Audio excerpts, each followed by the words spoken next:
మరణం వరకు మనం ప్రచురించేవారుగా ఉండాలనేది దేవుని చిత్తమైంది. మనం దేవుని గురించి ప్రచురించాలి. ప్రతి కుటుంబానికి బాధ్యత ఉంది, ప్రతి స్త్రీకి ఉంది, ప్రతి పురుషుడికి ఉంది. రక్షణ పొందిన ప్రతి ఒక్కరికి దేవునికి లోబడి దేవుని ఆత్మతో సత్యంతో ఆరాధించే ప్రజలుగా ఉండాలి. ఇక్కడ ఈ విషయంలో ఆయన తలంపు అయి ఉంటే మనం తృణీకరించామనుకోండి, ఆయన మాటలు విసర్జించామనుకోండి, మన పట్ల ఆయన తలంపు గొప్పగా ఉంటుంది. అది దీర్ఘకాలం ఉండకపోవచ్చు. మన ఆయుష్కాలం ఎంత మహా అధిక బలం ఉంటే 80 సంవత్సరాలు, ఇంకా ఎక్కువ ఉన్నా కూడా ఆయాసం దుఃఖంతో ఉండే పరిస్థితులు ఉంటాయి. అయినప్పటికీ కూడా మరణం వరకు దేవుని మనం ప్రచురించేవారుగా, ప్రభువుని మనం ప్రచురించేవారుగా ఉండడము మనకు దేవుడిచ్చే ధన్యత.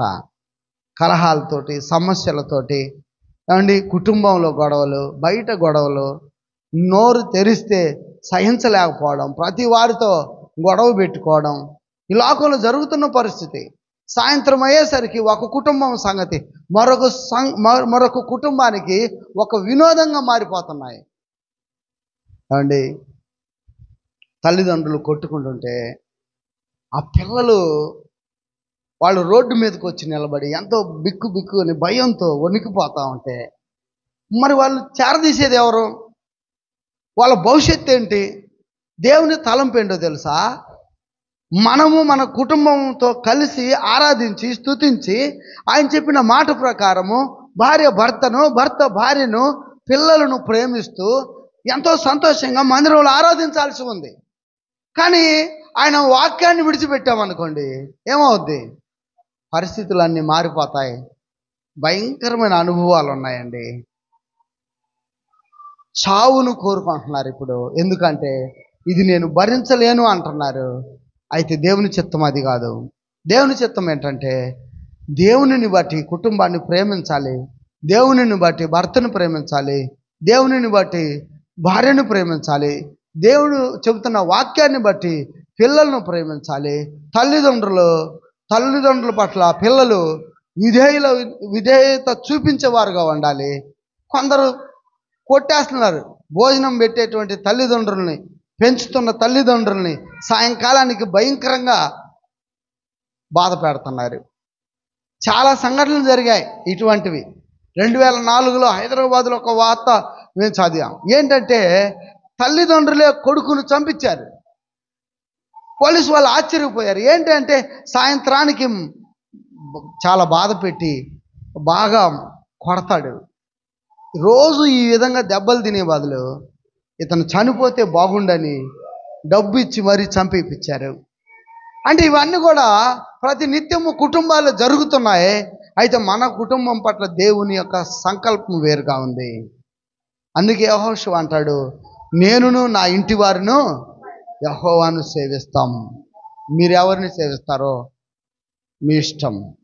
అంటే దేవుని చిత్తం ఏంటంటే మనం క్రమంగా ఉండాలి. మన పిల్లలు మంచి క్రమంలో నడవడానికి దేవుని యొక్క వాక్యం మనకు బోధిస్తూ ఉంది.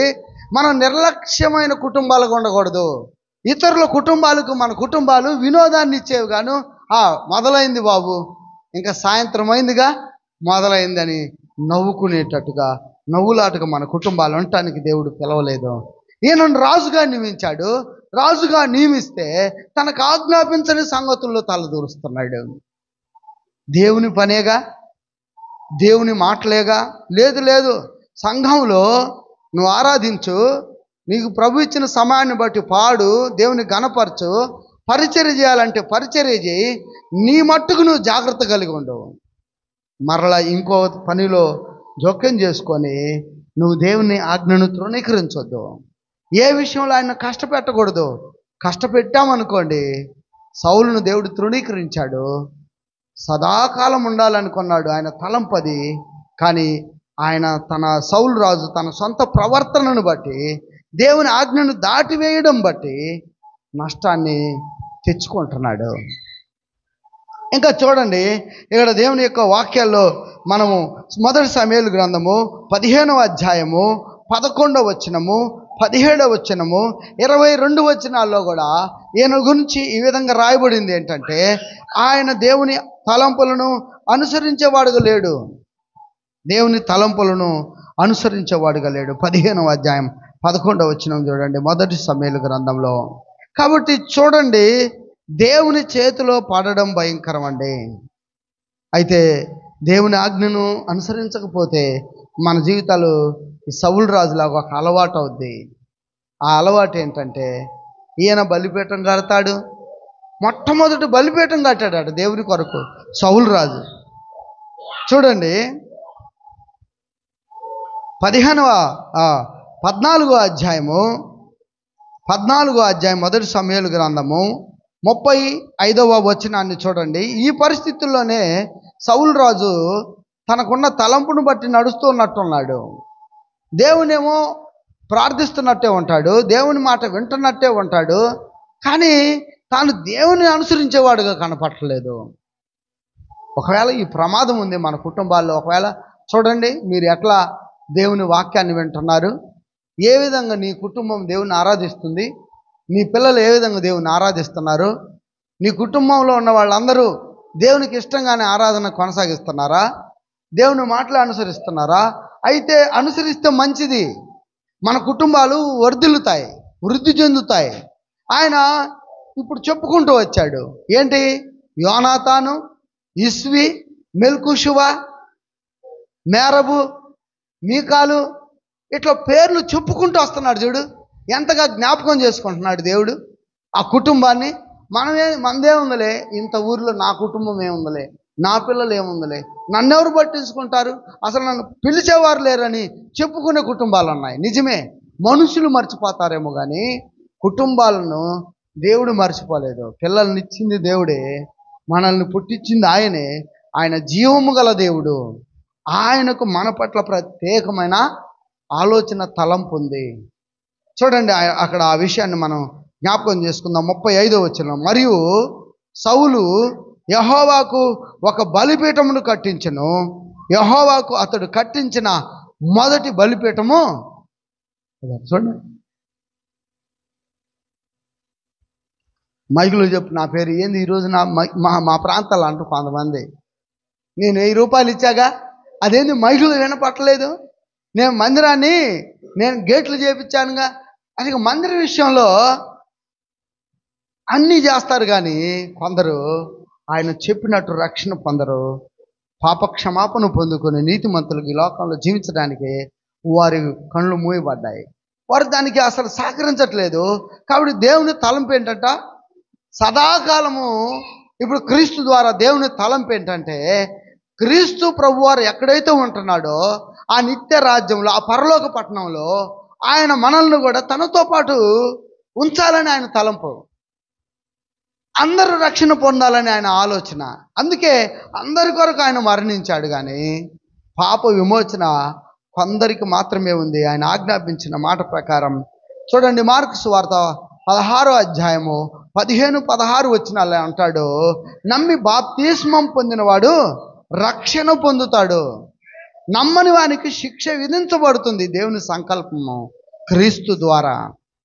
ఎవ్వరు కూడా నష్టపోవడం ఆయనకి ఇష్టం లేదు. ఎవ్వరు కూడా నరకంలో వేయబడడం దేవునికి ఇష్టం లేదు. ఈ తలంపును క్రీస్తు ద్వారా ఈ లోకంలో దైవజనుల ద్వారా, సహోదరుల ద్వారా, సహోదరిమణుల ద్వారా దేవుని యొక్క సంకల్పము వినిపించబడుతుంది. అయినా కూడా నువ్వు సరిగా ఉండకపోతే ఆయన దృష్టిలో ఆయన తలంపు ఏంటంటే శాశ్వత కాలం, సదాకాలము మనం ఆయనతో ఉండాలని ఆయన ఆశపడుతున్నాడు. ఒకవేళ నెరవేర్చకపోతే మన కుటుంబాలు విడిచిపెట్టబడతాయి. మొట్టమొదటి బలిపీఠం కట్టాడట, కానీ వింటాడా అంటే వింటలేదు ఈయన. చూడండి ఆ విషయాన్ని నేను మరొక వచనం ద్వారా జ్ఞాపకం చేస్తాను. 15వ అధ్యాయము 35వ వచనం చూసాం కదా. 15వ అధ్యాయం 33వ వచనం చూడండి. మొదటి సమూయేలు గ్రంథము 15వ అధ్యాయము 33వ వచనం చూడండి ఒకసారి. సమూయేలు, నీ కత్తి. చూడండి ఇక్కడ సమూయేలు చేసినట్టు పనిలో అగగు అనేటువంటి రాజు ఉన్నాడు. అమాలేకులను అందరినీ నిర్మూలించాలని దేవుడు చెప్పాడు. కానీ ఆ మాట విన్నాడు, యుద్ధ రంగంలోకి దిగాడు. ఇక బలిసినవన్నిటినీ ప్రజలు తీసుకొచ్చి రాజుగారితో అంటున్నారు, మనం బలి అర్పిద్దాం. బలిపీఠం కట్టాడుగా, ఇంకేముంది, ఇప్పుడు బలిపీఠం మీద అర్పణ జరగాలి. అర్పణ జరగడానికి ఇది దేవునికి ఇష్టమా, ఇది దేవునికి ఇష్టం కాదా, ఆయన కావాలన్నాడా వద్దన్నాడా అనే విషయాన్ని పూర్తిగా విస్మరించేశాడు. ప్రజలందరూ ఒకటైపోయారు. ఈయన కూడా వారి యొక్క ఆలోచనలను నెరవేర్చేవాడుగా నిలబడ్డాడు. బలిసినటువంటి వాటిని, కొవ్విన వాటిని తీసుకొచ్చి దాచిపెట్టారు. ఇంకా రాజు అగగు అనేటువంటి రాజును దేవుడు విడిచిపెట్టదలుచుకోలేదు, కానీ సౌలు విడిచిపెట్టాలని కోరుకున్నాడు. అందుకని అగగు గురించి మాట్లాడుతూ అక్కడ అన్నాడు, చదవండి ఏమంటున్నాడు, నీ కత్తి స్త్రీలకు సంతు లేకుండా చేసినట్టు. అగగు యొక్క పరిస్థితి దేవుడికి ఇష్టం లేదు. చాలామంది స్త్రీలను సంతానం లేని స్త్రీలుగా చేసింది ఆయన కత్తి. కాబట్టి ఇతనికి శిక్ష అవసరం. ఏంటి ఆ శిక్ష అంటే, ఆ వచనాల్లో చూడండి, దేవుడు శిక్షిస్తూ వచ్చాడు. ఏమంటున్నాడు చూడండి, సంతు లేకుండా చేసినట్టు నీ తల్లికిని స్త్రీలలో సంతు లేకపోవునని అతనితో చెప్పి గిల్గాలులో యెహోవా సన్నిధిని అగగును తొత్తునీలుగా నరికెను. దేవునికి ఎంత కోపం వచ్చింది అగగు మీద, అమాలేకుల మీద ఎంత కోపం వచ్చింది. వాళ్ళ ప్రవర్తన దేవునికి ఇష్టం లేదు కనుక దేవుడి ఆలోచన వేరుగా ఉంది. నాకే శ్రమ ఏంటి, నాకే ఈ దుఃఖం ఏంటి, నాకే ఈ కష్టం ఏంటని తిరిగి చివరి దాకా వచ్చేసరికి దేవుడు అన్యాయస్తుడు, దేవుడికి న్యాయం లేదు, దేవుడు నన్ను పట్టించుకోవట్లేదనే స్థితికి మనుషుడిగా వస్తున్నాడంటే, ఇంత కష్టము అనుభవిస్తున్నాడంటే కారణం దేవునికి ఒక మాట ఇస్తే ఆయన మాట తప్పడు. ఆయన ఏంటంటే ఎవని క్రియల ఫలితం వానికి ఇస్తానంటున్నాడు. ఇప్పుడు దేవుని యొక్క మాటను, దేవుని యొక్క తలంపును విడిచిపెట్టాడు. విడిచిపెట్టడం ద్వారా సౌలు తృణీకరించబడ్డాడు. చూడండి, అదే 15వ అధ్యాయము మొదటి సమూయేలు గ్రంథంలో 12 వచనాలు చూడండి. ఉదయమున సమూయేలు లేచి, ఆ 11వ వచనం కూడా చూడండి. సౌలు, దేవుడే చెబుతున్నాడు ఈ విషయాన్ని. ఈ సౌలు రాజు విషయంలో దేవుడేమంటున్నాడు చూడండి, సౌలు నన్ను అనుసరింపక వెనుక తీసి నా ఆజ్ఞలను గైకొనక పోయను గనుక అతనిని రాజుగారు నిర్ణయించినందుకు నేను పశ్చాత్తాపడుతున్నాను.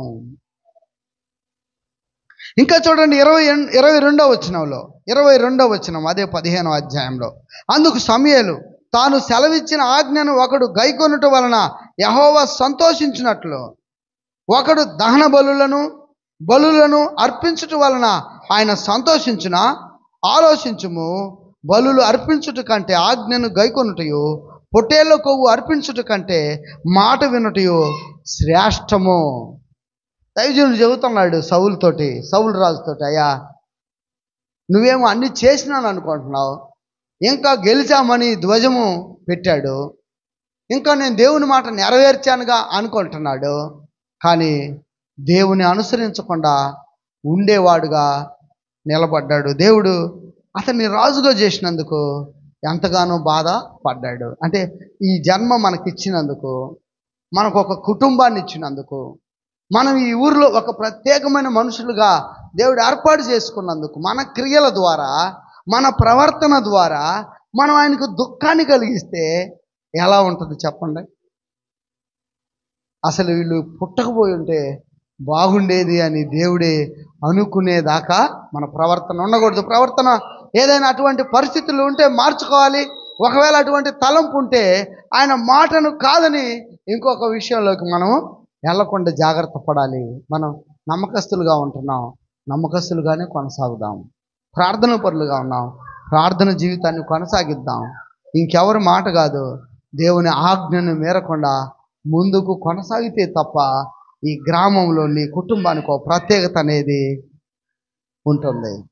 ఆయన తలంపు ఇంకా గొప్పగా నెరవేర్చాలనుకున్నప్పుడు నీ కుటుంబంలో రేగుతున్న గలిబిలి విషయంలో జాగ్రత్తగా ఉండవు, జ్ఞానం కలిగి ఉండు. నీ భర్త ప్రవర్తన ఎలా ఉంది గమనించు. నీ ఇంటికి అవమానం తెచ్చేట్టుగా ఉంటే ఆ పాపంలో పాలివారుగా ఉండకుండా దేవుని బట్టి వారిని గౌరవించి, వారు దేవుని ఎరిగే వారికి దేవుని ప్రేమ నీ ద్వారా కనపరిచేటట్టుగా నువ్వు నిలబడు.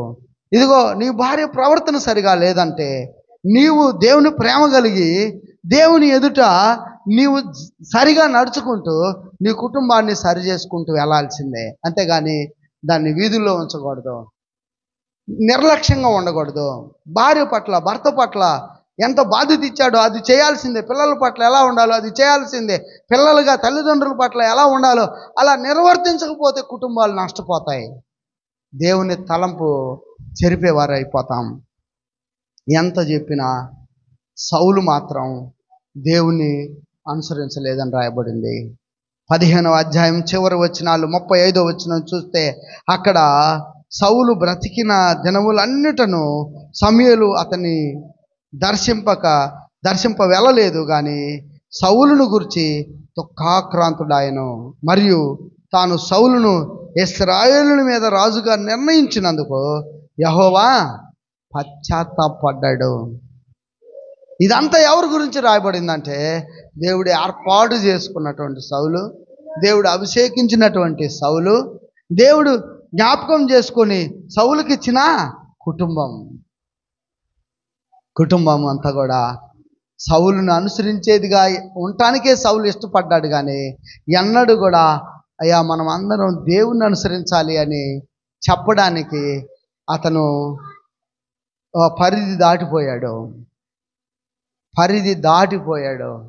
కుమారులు ఎప్పుడు కూడా తండ్రిని అనుసరించే వారుగా ఉన్నారు, కానీ పరమందున్న తండ్రిని అనుసరించిన వారుగా ఉన్నారు. మా పిల్లలు మేము చెప్పినట్టు వింటారండి.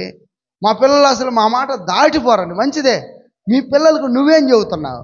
నీ కుటుంబానికి నువ్వేం చెబుతున్నావు? దేవుడిచ్చిన సంఘంలో దేవుని పిల్లలుగా ఎలా ప్రవర్తించాలని చెబుతున్నావా? లేకపోతే పోటీ పడురా, గొడవ పెట్టుకోయా, అమ్మ నువ్వు కూడా ఏదో ఒకటి చెయ్యి, గందరగోళం చేసాను మనం ముందుండాలి, ఇట్టేమన్నా చెప్తున్నారా? ఈ విధమైనటువంటి పరిస్థితి రెండవసారి మనం అనుకున్నట్టుగా గలిబిలి, దేవుని పనికి ఆటంకము, దేవుని పనిలో అడ్డుబండలుగా కుటుంబాన్ని ప్రోత్సహించే తల్లిదండ్రులకు విజయం ఉండదు. విజయం ఎన్నటికీ రాదు. అది దేవుని యొక్క ఆజ్ఞానుసారంగా ఆయన చిత్తాన్ని నెరవేర్చే కుటుంబాలు ఉంటేనే మంచిది. సౌలు కుటుంబం గురించి రాత్రి దేవుడు జ్ఞాపకం చేస్తూ వచ్చాడు. చివరి వచనాలను కూడా మనం చూద్దాం రండి. 1 సమూయేలు గ్రంథము 28వ అధ్యాయము 7వ వచనం. 28వ అధ్యాయము 1 సమూయేలు గ్రంథము చూడండి 7వ వచనాన్ని.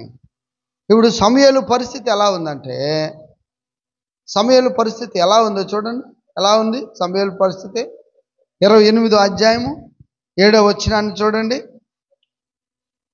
అప్పుడు సౌలు, నా కొరకు మీరు కర్ణపిశాచము గల ఒక స్త్రీని కనుగొనుడి, నేను పోయి దాని చేత విచారణ చేతునని తన సేవకులకు ఆజ్ఞగా వారు చిత్తము ఎన్గోరులో కర్ణపిశాచము గల ఒకటి ఉన్నదని అతనితో చెప్పిరి. ఎందుకని ఇప్పుడు ఇంత అభిషేకించబడినవాడు, ఇంతగా దేవుని వాక్యాన్ని అనుసరించాలని అనుకున్నవాడు, దేవుణ్ణి ఒకవైపు ఆయన ఆజ్ఞను తృణీకరిస్తూ ఆయన మాటలు వినకుండా ఆయన అసలు ఎందుకు రాజుగా చేశానని బాధపడేటట్టుగా ఉన్నప్పుడు కూడా రాజరికాన్ని వదిలిపెట్టట్లేదు, ప్రజలను పరిపాలించడం వదిలిపెట్టట్లేదు. నేను అయోగ్యుని అనుకోవట్లేదు, నేను అసలు దీనికి తగిన వాడిని కాదనుకోవట్లేదు. తన పెత్తనాన్ని కొనసాగిస్తున్నాడు. తన ఇంటి సభ్యులను తనతో పాటు పరిగెత్తిస్తున్నాడు. తన చుట్టూ ఉన్న ప్రజలను కూడా తనతో పాటు నడిపిస్తున్నాడు. నాయకత్వం విడిచిపెట్టట్లేదు. ఒకవైపు దేవుడు నాయకుడిగా మరొకరిని నిర్ణయించారు. వారు పేరు మరువబడకుండా అలాగే ఉంది. ఎందుకంటే ఆ విషయంలో కూడా మనకు తెలుసు. 1 సమూయేలు గ్రంథం 18వ అధ్యాయం 11 నుంచి 12 వచనాల్లో దేవుని యొక్క సహాయం కలిగిన మనుష్యుడు తన దగ్గరే ఉన్నాడు. ఆయన పేరు దావీదు. అసలు అతను చేస్తున్నటువంటి ప్రతి పనిలో ఈ దావీదు అనేటువంటి అతను ఎలాంటి వాడంటే ప్రతి విషయాన్ని దేవుని దగ్గర విచారణ చేస్తాడు. ప్రతి విషయంలో దేవుని సహాయాన్ని కోరుకుంటాడు.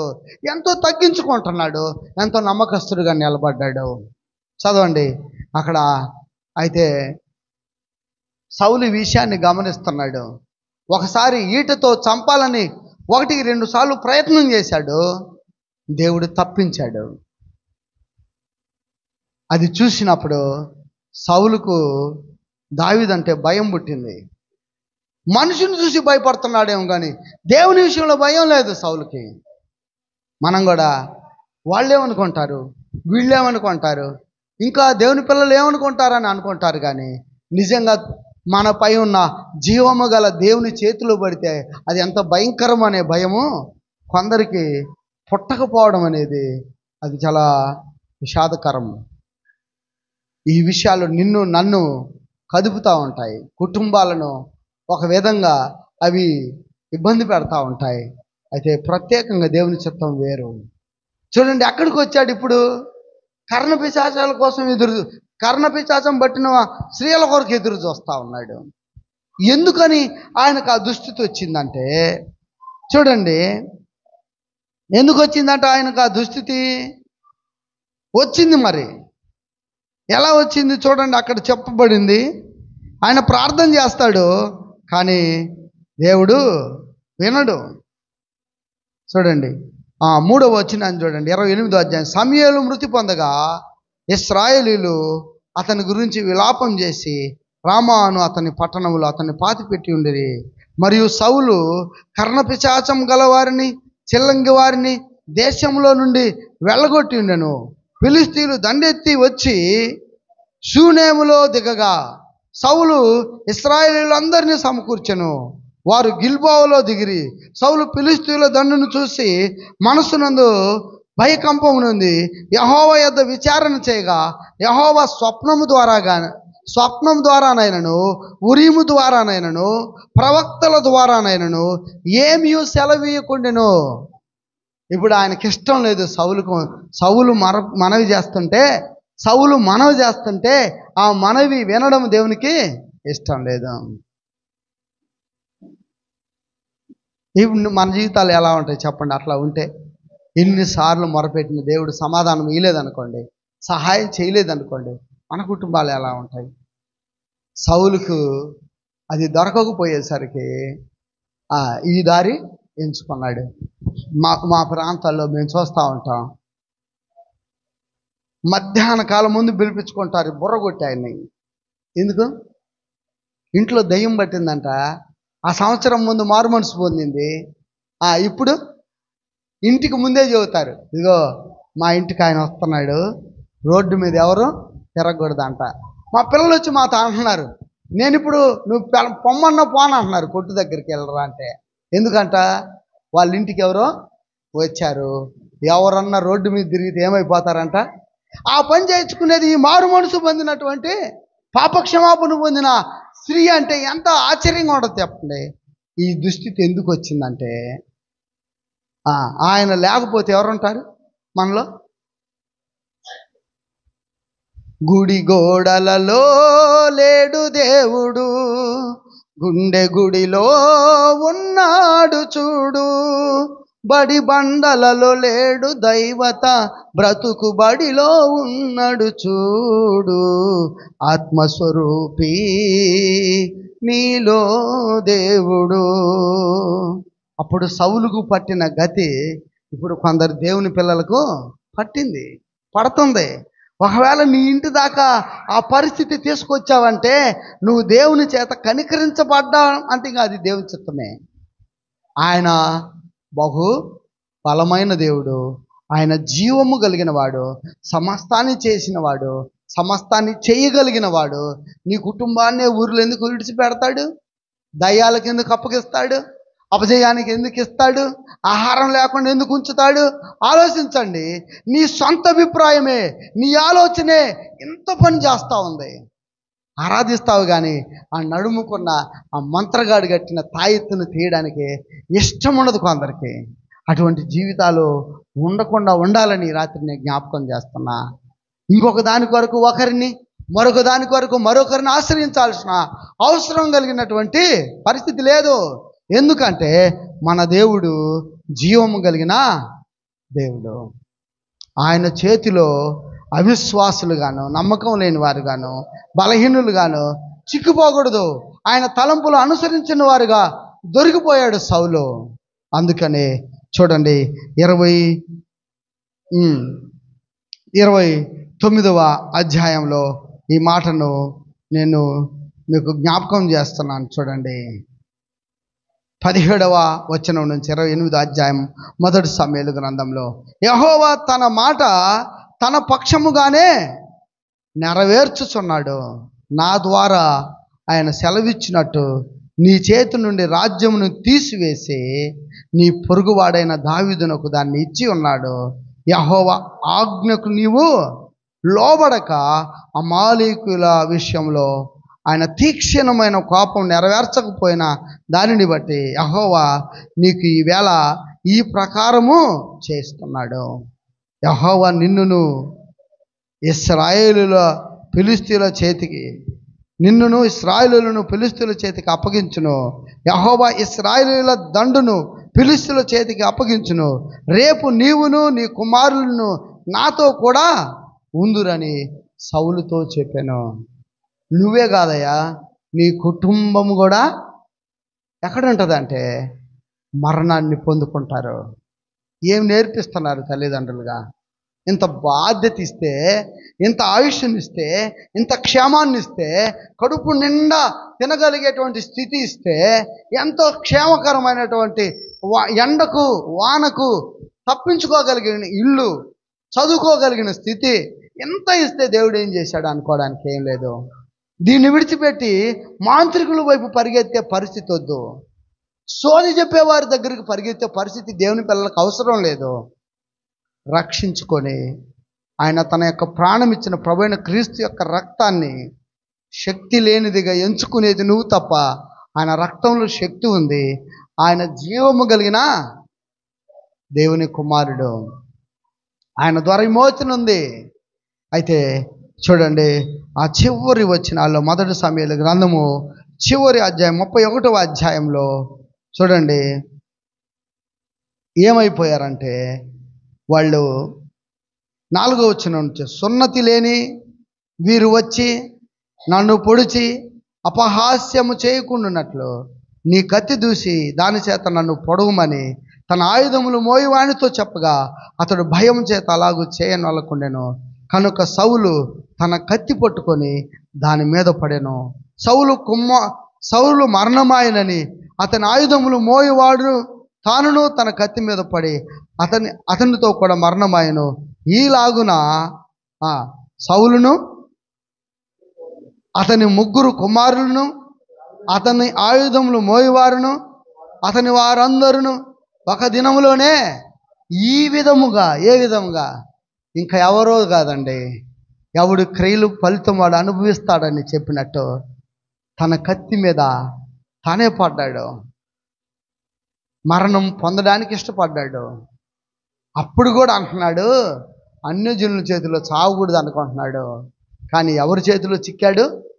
జీవము కలిగిన దేవుని చేతిలో చిక్కాడు. కానీ ఒక్క ఆయన తప్పించుకున్నాడు.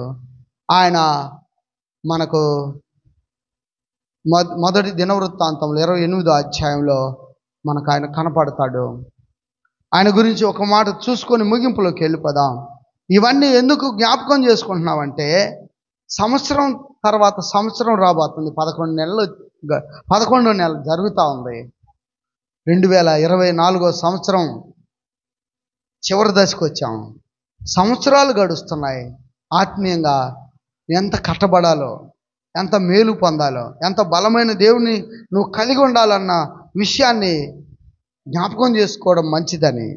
చూడండి మొదటి దినవృత్తాంతముల గ్రంథము 28వ అధ్యాయంలో దేవునికి భయపడ్డాడు. చూడండి, అతను దేవునికి భయపడి ఎంతగానో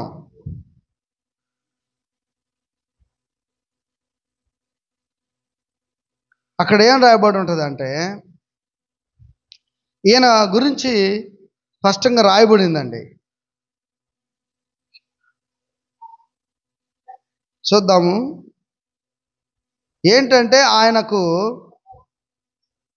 29వ అధ్యాయం, క్షమించండి, 26వ వచనం. 29వ అధ్యాయము మొదటి దినవృత్తాంతం గ్రంథం 3వ అధ్యాయం 59వ వచనం అండి. ఇక్కడ ఈయన గురించి క్లుప్తంగా రాయబడింది. అంతకుముందు సౌలు గురించి రాయబడింది, సౌలు కుటుంబం గురించి రాయబడింది, సౌలు తండ్రికి అంతమంది పిల్లలు రాయబడింది. అయితే సౌలు చివరి స్థితి కూడా లేఖనంలో భద్రపరచబడింది. ఇప్పుడు మన కుటుంబాలు కూడా అంతే. గ్రామంలో ఆయన పరిగణలోకి తీసుకుంటే మన కుటుంబం గురించి ఆయన ఏం రాస్తాడు? మనం చేసే పరిస్థితినే ఆయన రాస్తాడు, మనం అనుసరించే విధానాన్ని ఆయన రాస్తాడు. చదవండి ఒక్కసారి 29వ అధ్యాయము, పేజీ నెంబరు 359, పాత నిబంధన గ్రంథంలో 26వ వచనం. యెష్షయి కుమారుడైన దావీదు ఇశ్రాయేలులందరి మీద రాజయుండెను. అతడు ఇశ్రాయేలును ఏలిన కాలము 40 సంవత్సరములు. హెబ్రోన్లో 7 సంవత్సరములను, యెరూషలేములో 33 సంవత్సరములను అతడు ఏలెను. అతడు వృద్ధాప్యము వచ్చిన వాడై ఐశ్వర్య ప్రభావములు కలిగి మంచి ముదిములో మరణమొందెను. అతని తర్వాత అతను కుమారుడైన సొలొమోను ఏమయ్యాడట? అతనికి మారుగా రాజయ్యను. చూడండి, దేవునికి భయపడ్డాడు, దేవుని అనుసరిస్తూ వచ్చాడు, దేవుని మాట తప్పకుండా నమ్మకస్తుడుగా ఉంటూ వచ్చాడు. ఇప్పుడు ఏమయ్యాడట? పూర్తి వృద్ధాప్యమందు క్షేమంగా ధనము ఐశ్వర్యం కలిగి తన వారసత్వాన్ని తన పిల్లలకు అప్పగిస్తూ మంచి ముదిమి వృద్ధాప్యంలో మరణించాడని జీవగ్రంథము మనకు తెలియపరుస్తూ ఉంది. ప్రభువైన యేసుక్రీస్తు వారైతే ఈ లోకానికి మంచి యవ్వన కాలంలో తన యొక్క బలమైన పరిశుద్ధమైన రక్తాన్ని ఇచ్చి తన శరీరాన్ని నలగొట్టుకొని మరణ శిక్షను, మనం పొందవలసిన మరణ శిక్షను ఆయన మీద వేసుకొని మనకు విమోచన కలిగించాడని దేవుని వాక్యం చెబుతుంది. అయితే ఇంకా మనము ఆ పాపంలోని, ఆ అక్రమంలోని, ఆ తృణీకరించే పరిస్థితిలోని ఉంటే మన కుటుంబాలు ఈ భూమి మీద ఎట్లా వర్ధిల్లుతాయి, ఏ విధంగా ఆశీర్వదించబడతాయి? ఇంత బలమైన జీవం కలిగిన దేవుని చేతిలో ఈ విధంగా పడడం భయంకరం. ఏ విధంగా? సౌలు రాజు వలె, సౌలు కుటుంబం వలె. ఆ రోజు ఏమయ్యారట? తండ్రి చనిపోయాడని కొడుకులు కూడా వీళ్ళని నమ్ముకొని ఆయుధాలు మోసేవాడు, ఆయన వెంబడిస్తున్న వారందరూ అనేకులు ఏమైపోయారు? తమను తామే పొడుచుకున్నారు. ఇది ఆత్మహత్య అంటారు. ఆత్మ పరిశీలన చేసుకోవాలి, కానీ ఆత్మ వంచనలో నడిపించుకోకూడదు మన జీవితాలు. ఈ సమయం ఇచ్చిన దైవజనులకు నా హృదయపూర్వకమైన వందనాలు. సమయం ఇచ్చిన పెద్దలకు, యవన బిడ్డలకు, సంఘమంతటికి కూడా నా హృదయపూర్వకమైన వందనాలు చెల్లిస్తున్నాను. 2 కుటుంబాల విషయంలో దేవుడు నాకు ఇచ్చినటువంటి ఆ తలంపును బట్టి మీ ముందు ఉంచాను. మీరు ఏ ఏ పనులు చేయబోనుకున్నారో ఇవి దేవునికి ఇష్టమై ఉండి దావీదు వలె ముదిమి వచ్చే వరకు ఆశీర్వదించబడాలి.